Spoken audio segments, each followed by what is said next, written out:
자, 반응 속도 한번 해볼게요. 빠르게 하겠습니다.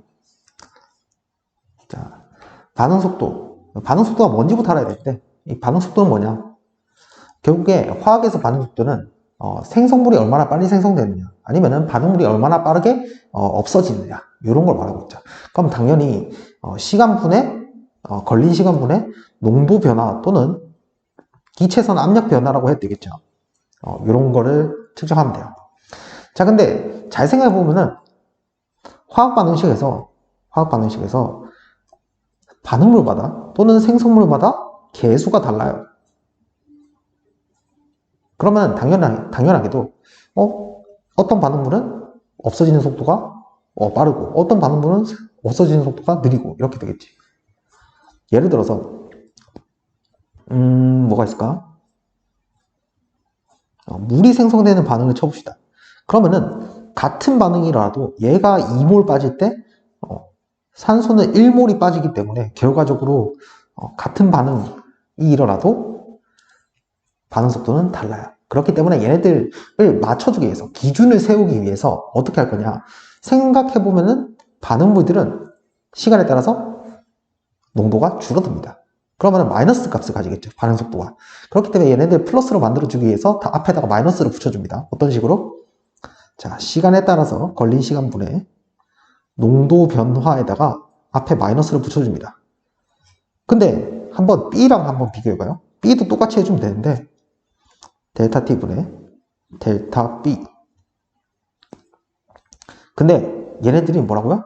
얘는 2몰 없어질 때 얘는 1몰 없어진다고. 그러면은 얘네들 같게 만들어줘야 될 거 아니야? 기준이 있어야 될 거 아니야? 그래서 다 같게 만들어주기 위해서 개수를 나눠줍니다. 그러면 얘네 두 개가 같아지죠. 그래서 반응 속도가 이렇게 됩니다. 자, 그러면 요런 맥락에 따라서 한번 생성물도 생각해보죠. 생성물도 역시나 기준을 만들어주기 위해서 개수를 나눠주고 델타 T분의 델타 C인데, 근데 C의 농도인데 얘네들은 생성되는 거니까 이미 플러스죠. 그러니까 앞에다가 마이너스를 붙여줄 필요가 없는 거야. 그래서 똑같은 방법으로 이렇게 해주면 됩니다. D도 역시나. 자, 근데 여기서 평균 반응 속도와 순간 반응 속도를 배울 건데, 평균 반응 속도는 뭐냐면 어떤 구간이 주어지는 거야. 예를 들어서 T부터 2T까지 구간이 주어졌다고 쳐봐. 그러면은 얘네들이 어떻게 되냐, 확대를 좀 해서 보면은 여기서 여기까지 얼마만큼 줄어들었어, 결과적으로 얼마만큼 줄어들었냐고. 여기서 보면은 총 4분의 A 제로 만큼 줄어들었죠. 자, 여기가 어떻게 되는 거야? 결과적으로 델타 A가 되는 거야. 지금 마이너스 값이에요. 마이너스 값이야. 얘가 처음 상태고 얘가 나중 상태야. 그래서 마이너스 값이에요. 자, 이렇게 내려간다. 그때 걸린 시간은 얼마? 걸린 시간은 델타 T는 T가 되겠죠. 오케이? 얘는 마이너스 4분의 A0가 되겠고. 자, 그러면 여기서 한번 봐봐요. 여기서 한번 봐봐. 얘네들 반응 속도는 뭐가 돼? 반응 속도는? 우리 아까 어떻게 하기로 했어요? 예를 들어서 A가 B가 되는 반응이라고 치면은, 얘네들은 델타 T분의 델타 A, 여기다가 반응물이니까 마이너스를 붙여줘요. 개수는 1이니까 그냥 1 나눠주면 그대로고. 자, 그러면 얘네들 어떻게 되느냐, 잠시만요. 4t분의 델타 A이 제로가 되지. 이렇게 돼요. 자, 그러면 얘는 뭐가 돼요? 얘는 뭐가 돼? 얘는 기울기랑 밀접한 관련이 있어요. 근데 어떤 기울기냐, 이 점 두 개를 이은 직선의 기울기하고 관련이 있어. 이 점 두 개를 이은 직선의 기울기. 너무 굵으니까 얇게 만들어 줍시다. 잠시만, 뒤로 돌려서 지우개로 지우고, 이렇게. 그림 실력이 구려가지고. 오케이. 이렇게 하면 되겠죠. 자, 그래서 요것의 기울기가 뭐가 된다? 결과적으로 델타 T분의 델타 A죠. 앞에 마이너스만 빠진 거야. 자, 근데 순간 반응 속도는 뭐냐면, 순간 반응 속도는 미분을 배워야 돼. 근데 어떻게 생각하면 되냐면, 순간 반응 속도는 말 그대로 그 구간이 주어져 있지 않고 그 점이 주어져 있는 거야. 그러니까 시간이 딱 t일 때, 이 지점에서 순간적인 반응 속도가 얼마냐? 이런 걸 물어보고 있는 거죠. 근데 이 경우에는 어떻게 생각해야 되냐? 얘는 가무쳤을지도 모르겠지만 접선의 기울기입니다. 접선의 기울기. 자, 그래서 얘는 접선의 기울기를 어떻게 표시하느냐? 미분 값으로 표시해요. 근데 미분이 뭐냐? 델타 t가 매우 작은 거야. 거의 0에 수렴하는 거야. 0에 가까워지는 거야. 그러면은 얘를 dt라고 표현이 가능합니다. 그러면은 d A 이렇게 표시가 가능하겠죠. 그러면은 우리 앞에서 반응 속도를 어떻게 표시하기로 했어요? 얘네들은 생성물이니까 앞에다가 마이너스를 붙이기로 했죠. 그러니까 기울기에다가 마이너스를 붙이면 되는 거예요. 자, 그러면 여기다가 마이너스만 붙이면 되는데 앞으로 돌아가서 그러면 얘네들 전부 다 순간 반응 속도로 나타내면은 어떻게 돼요? 순간 반응 속도로 나타내면은 전부 다 델타를 지우고 D로 표현할 수 있는 거예요. 오케이? 얘도 D. 이게 불편하네. 태블릿이. DT분의 DB. 얘도 DT분의 DC. 얘도 개수랑 달라요. 앞에 쓴 개수랑 다른 겁니다. DT분의 DB. 이런 식으로요. 그래서 델타냐 D냐는 사실 평균 반응 속도냐 순간 반응 속도냐 요거에 따라서 달라진다고 생각하면 됩니다. 자, 그리고 이 반응 속도를 또 다른 형태로 나타낼 수 있겠어요. 왜냐하면 반응 속도는 반응물의 농도에 의존하기 때문에 요거를 직관적으로 생각해 보려면 이렇게 생각하면 돼. 자, 예를 들어서 A라는 반응물하고 B라는 반응물이 만나서 C라는 생성물이 된다고 쳐봐. 그러면은 A가 이렇게 있어요. A가 이렇게 A 기체 분자가 있어. 둘 다 기체 간의 반응이라고 치고.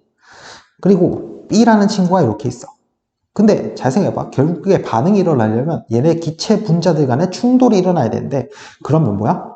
요 통 부피에 대해서 얼마나 많으냐, 요 통 부피에 대해서 B가 얼마나 많으냐에 따라서 결정될 것 같지 않아?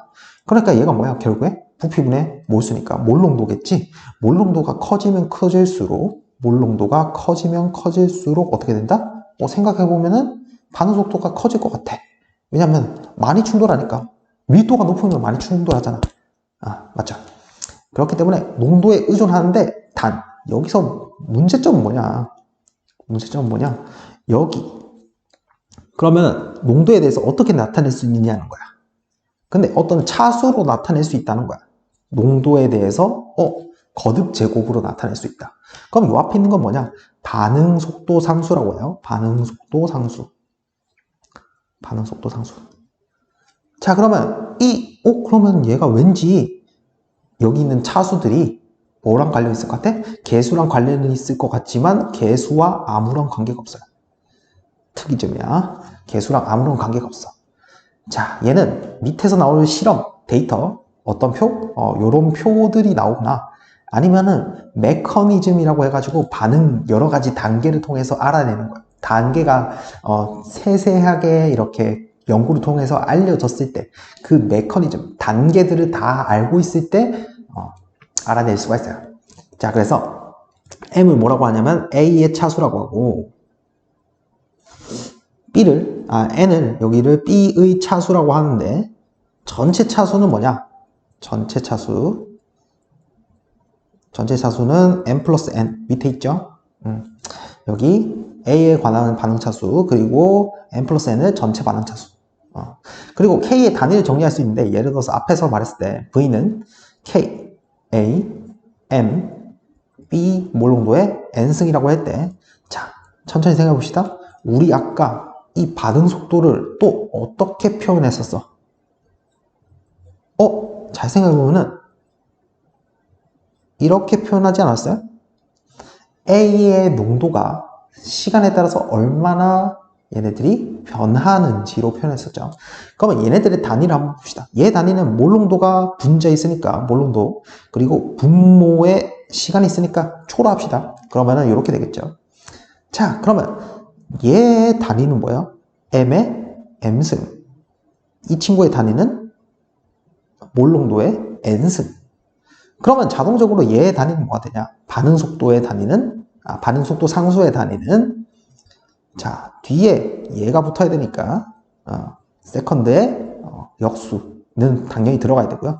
그리고 요 친구가 결국에 몰농도의 1승이 돼야 되니까, 얘는 뭐가 돼야 되냐? 1-m-n이 돼요. 맞죠? 이렇게 생각할 수 있다는 거. 자, 이거는 사실 이 식을 알고 있으면, 이해하고 있으면 자동적으로 구할 수 있어요. 외울 필요가 없다는 얘기야. 이 식을 세울 수 있으면. 그래서 반응 속도식이라고 하는 거는 어디까지를 의미하냐면 이렇게 나타낼 수 있는 걸 의미해요. 그러니까 반응물의 농도와 그것의 차수로 나타낼 수 있다. 반응물의 농도와 그것의 차수로 나타낼 수 있는데, 차수는 계수랑은 아무 관련 없어요. 나중에 결정할 거고.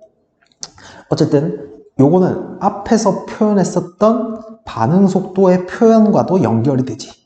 그러니까 반응 속도의 표현에 의해서 이렇게도 표시할 수 있다. 그래서 이 두 가지 형태를 섞으면은 결국에 어떻게 반응 속도 상수의 단위를 구할 수 있다는 거예요. 오케이? 반응 속도 상수의 단위를 구할 수 있다. 자, 그리고 연습을 한번 해봅시다. 이거 연습은 뺄게요. 요거 했었죠? 그래도 기억 안 날라나? 자, 그래서 예를 들어서 한번 해봅시다. 반응 속도식을 한번 세워보면은 얘네들의 반응물이에요, 반응물. 반응물의 농도와 그것의 차수로 이루어져 있다 했죠. 얘네들의 차수를 그냥 A, B, C라고 할게요. 반응물은 총 3가지고, 요 친구, 요 친구, 요 친구. 얘네들은 개수랑 아무런 관련이 없다 했어요, 차수는. 그래서 이렇게 나타낼 수 있어. 자, 그러면 여기서 결국에 차수를 결정해야 되는데, 아까 뭐랬어요? 실험을 통해 결정한다고 했죠. 이게 바로 그 실험이야. 실험 데이터를 얻은 거야. 자, 그러면 여기서 얘네들 딱 봐도 깜깜하죠. 초기 농도가 주어지긴 했어. 초기 농도 값이 주어지긴 했어. 실험 1, 2, 3, 4에 대해서. 그리고 얘네들의 속도가 주어지긴 했어. 속도는 뭐예요? 얘네들이 뭘 구한 거냐면 결과적으로 이걸 구한 거야. 얘네들이 양수값이니까 얘네들이 초기에 얼마나 줄어드는지 요걸 구한 거야. 이걸 구한 거야. 자, 그러면 여기서 얘네들 차수를 어떻게 결정하느냐가 문제예요. A, B, C를 어떻게 구하느냐, 얘가 문제인데, 잘 생각해보면 얘네 둘을 고정시키면 얘네 둘을 고정시키면 결과적으로 뭐예요? 이 두 개 간의 관계를 알 수 있지. 속도 간의 관계. 자, 그렇다는 얘기는 뭐냐면 두 개는 일정하게 둬야 된다는 얘기야. 그러면 어떻게 하면은 이 B라는 것과 상관없게 만들 수 있을까? 그래요. 얘가 한 배가 되면 돼. 곱하기 1이 되면 돼. 자, 어떤 식으로? 실험 1과 2를 한번 봅시다. 그러면 얘는 곱하기 1이야. 여기도 곱하기 1이야. 그러면 1의 B승, 1의 C승이기 때문에 결과적으로 1이에요. 결과적으로 1이야. 근데 앞에 있는 요 친구는 몇 배가 됐어? 2배가 됐지. 그러니까 2의 A승이야. 근데 결과적으로 이 초기 소모 속도 V가 몇 배가 됐어? 2배가 됐지.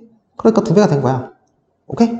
자, 그러면 얘네들이 1이기 때문에 사라져. 그러면 A는 결과적으로 뭐가 돼? 1이 되겠죠. 이런 식으로 계속 구하면 돼요.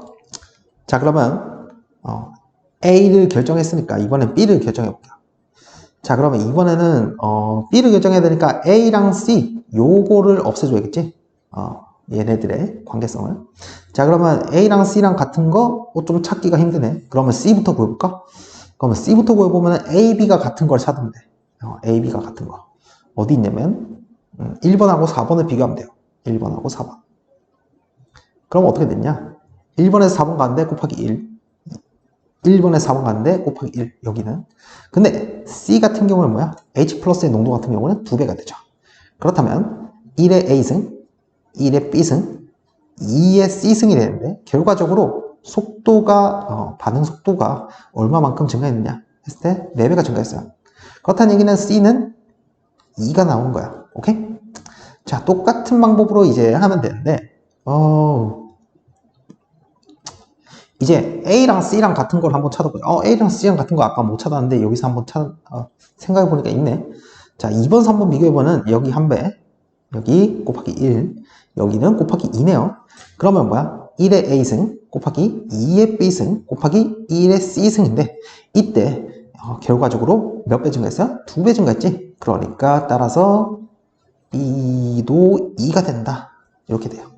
이게 가끔씩 연립방정식으로 나올 수도 있는데 그런 경우는 거의 없으니까 일단 이렇게만 알아둬도 대부분의 문제를 풀 수 있다라고 생각하시면 돼요. 자, 그러면 결과적으로 얘를 어떻게 반응 속도식을 결정했죠. 왜냐하면 차수를 알아냈으니까. 그래서 얘네들을 어떻게 나타낼 수 있다? 얘 1승, 2승, 2승이죠. 왜냐하면 A, B, C가 순서대로 1, 2, 2니까. 자, 이런 식으로 하는 거예요. 자, 그 다음에 우리 여기까지 하고 넘어갔었죠. 여기 몇 차 반응인지는 좀 나중에 하고 여기 왔었어요.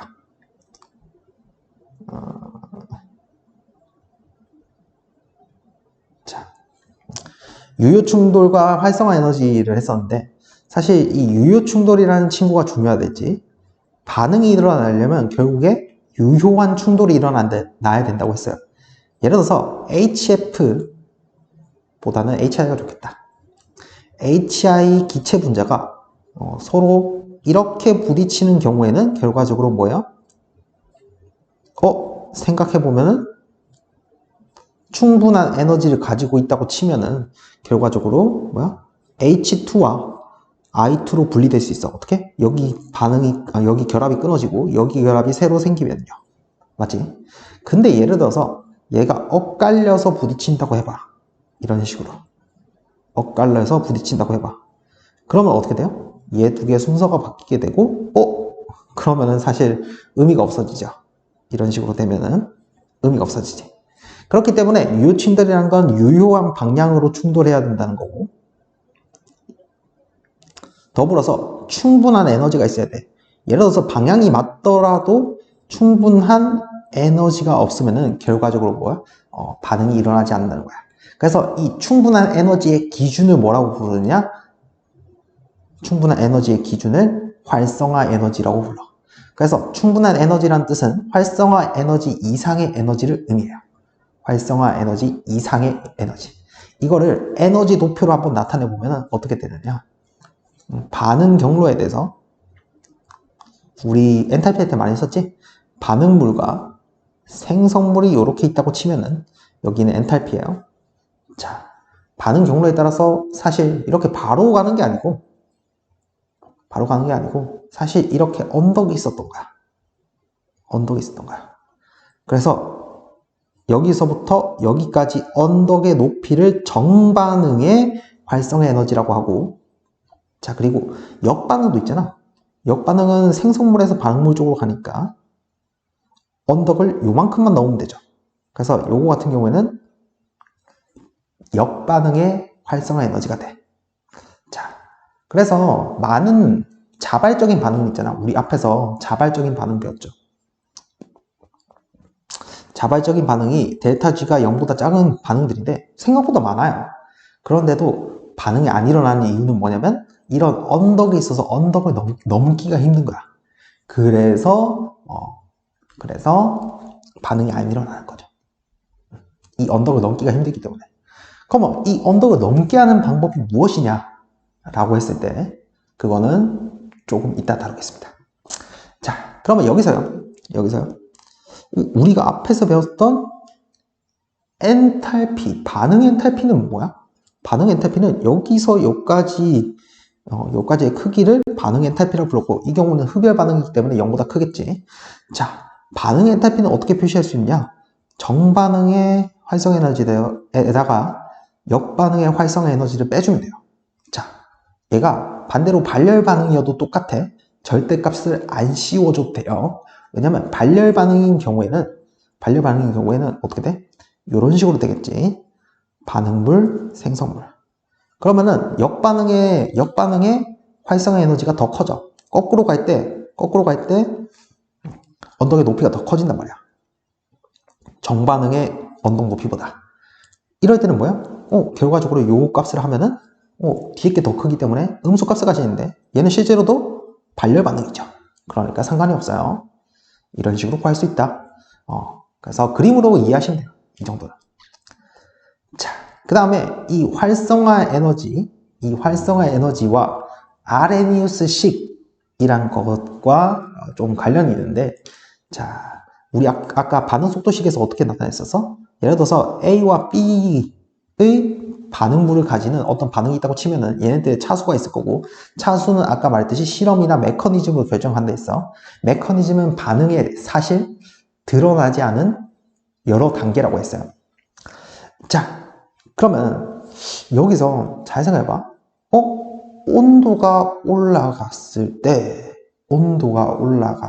때 어떻게? 온도가 올라갔을 때 뭔가 반응 속도가 커질 것 같아. 근데 잘 생각해보면 여기는 온도와 관련된 게 아무것도 없어요. 그건 어디 있느냐? 반응 속도 상수에 있어.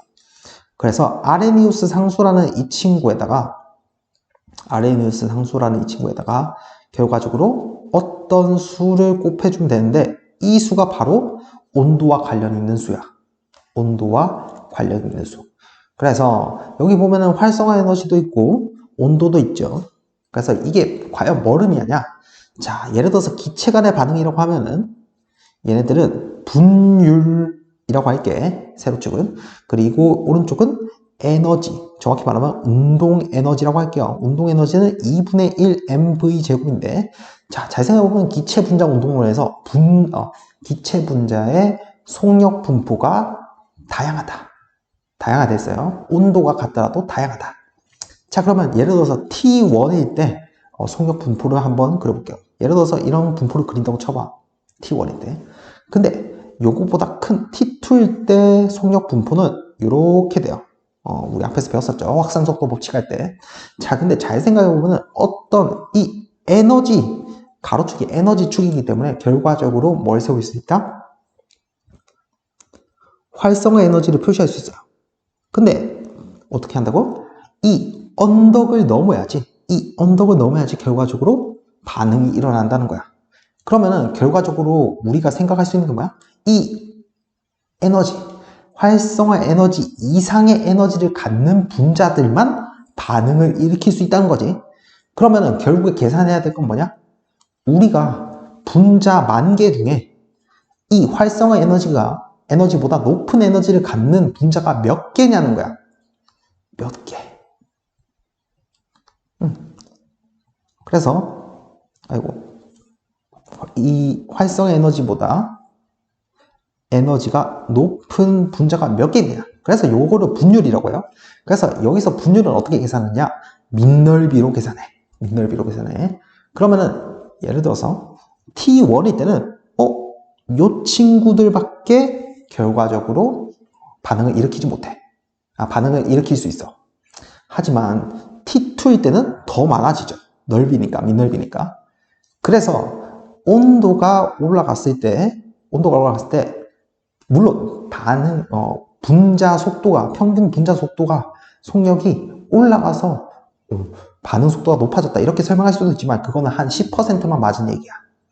정확하게 설명하려면 뭐냐면, 자, 온도가 올라가면은 활성화 에너지보다 높은 에너지를 가지는 분자의 분율이 높아졌기 때문이다. 높아져서 반응 속도가 빨라진다. 이렇게 설명을 해야지 맞는 설명이에요. 오케이? 자, 그래서 이 K라는 친구는 이렇게 표시 가능한데, 여기서 요 부분에 해당하는, 상수를 빼고 요 부분에 해당하는 곳은 뭐냐면, 뭐랑 관련이 있느냐? 활성화 에너지 이상의 에너지를 가지는 분자들의 분율과 관련이 있어. 오케이? 분율과 관련이 있다는 거야. 자, 그래서 온도와 활성화 에너지 간의 관계. 온도와 활성화 에너지와 반응 속도 간의 관계도 알아봤어. 자, 그래서 여기서 요거를 그냥 자연 로그 값으로 고친 버전이 이 버전이야.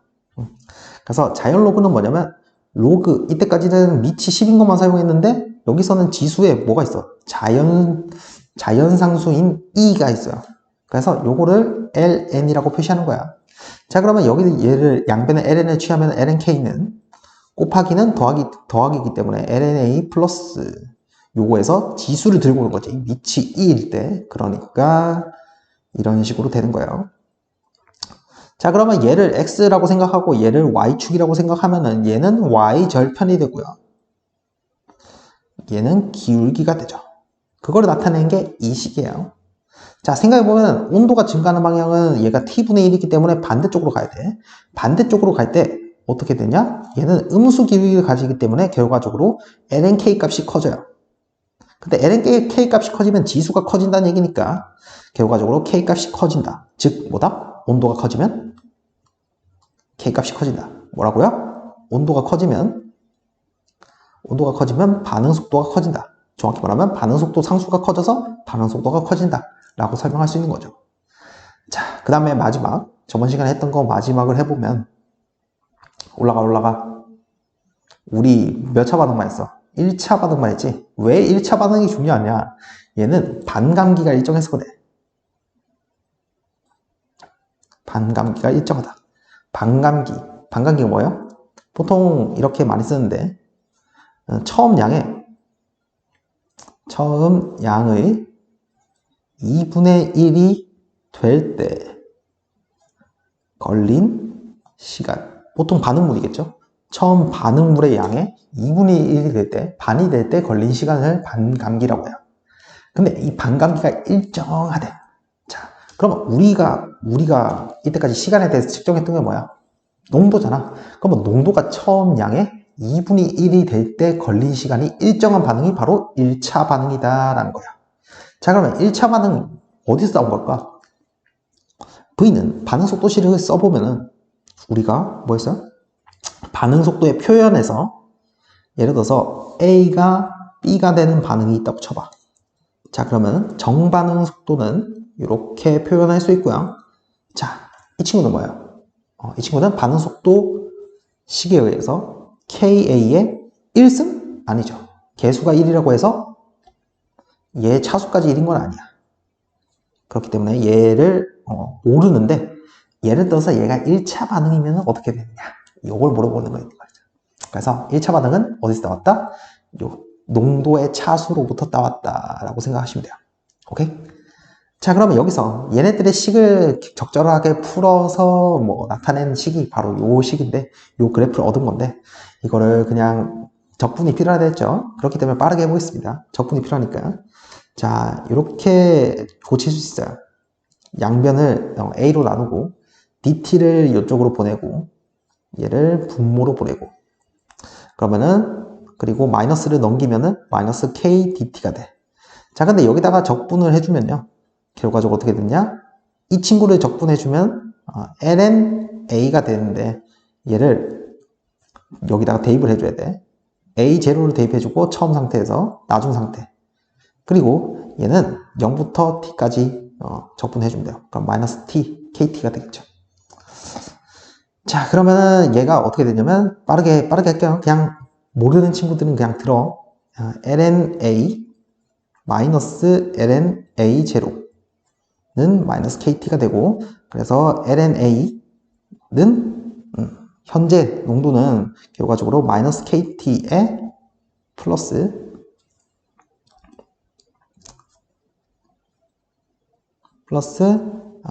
ln A0가 돼요. 그래서 이거를 A에 대해서 나타내면요. A에 대해서 나타내면 어떻게 되느냐. A에 대해서 나타내면 이런 식으로 돼요. 자, 그래서 얘 지수함수꼴로 나타나서 이런 그래프를 그려요. 자세하게 할 필요는 없고 지금까지 들은 거 다 잊어버려도 돼. 다 잊어버려도 돼. 자, 여기서 나타나는 특징이 뭐라고? 반감기가 일정하다. 요것만 알고 있으면 돼. 반감기가 일정하다. 자, 그래서 반감기가 일정하기 때문에 어떻게 된다? 처음 양에서 반으로 줄어들 때 걸린 시간이 t라고 하면은 그 다음 2분의 1에서 4분의 1이 될 때 처음 양의 반이죠. 반으로 될 때 걸린 시간도 역시나 어떻게 된다? t가 걸려서 2t가 돼요. 그럼 8분의 1이 될 때까지 걸린 시간은 어떻게 됐어? 3t가 되겠지. 자, 그러면 예를 들어서 128분의 A0가 될 때까지 걸린 시간은 얘가 2의 몇 승이냐? 7승인가? 2의 7승이니까 얘는 반감기의 7번이죠. 그러니까 7t가 걸린 거야. 오케이? 이런 식으로 생각할 수 있어요. 자, 그래서 이 반감기를 통해서 알 수 있는 거 뭐야? 우리가 탄소 연대 측정법. 그래서 탄소 13이 붕괴하는데 걸리는 시간이 5,000년, 약 5,000년이라고 했죠. 그렇기 때문에 예를 들어서 얘가 35,000년이다. 년 전이다. 이렇게 추측했다면 처음 양의 그때 당시의 탄소 양의 지금이 몇 배가 됐다는 거야. 얘가 반감기가 총 7번 반복됐으니까 요거에 곱하기 128분의 1이 됐다는 소리죠. 오케이? 이렇게 생각할 수 있는 거야. 반대로 원래 이런 걸 알아내야겠죠. 그러면 예를 들어서 '뭐가 좋을까? 2048분의 1배가 됐다. 처음 양에. 옛날에 비해서 지금 양이 이렇게 됐다. 고 쳐봐. 그러면 얘는 2의 11승분의 1이니까 결과적으로 반감기가 똑같이 반감기 일정한 상태로 11번을 반복했다는 뜻이죠. 그렇다는 얘기는 뭐다? 55,000년 전 거다. 이 화석이 55,000년 전 거다 라고 추측해 볼 수 있는 거죠. 오케이? 이런 식으로 하시면 됩니다.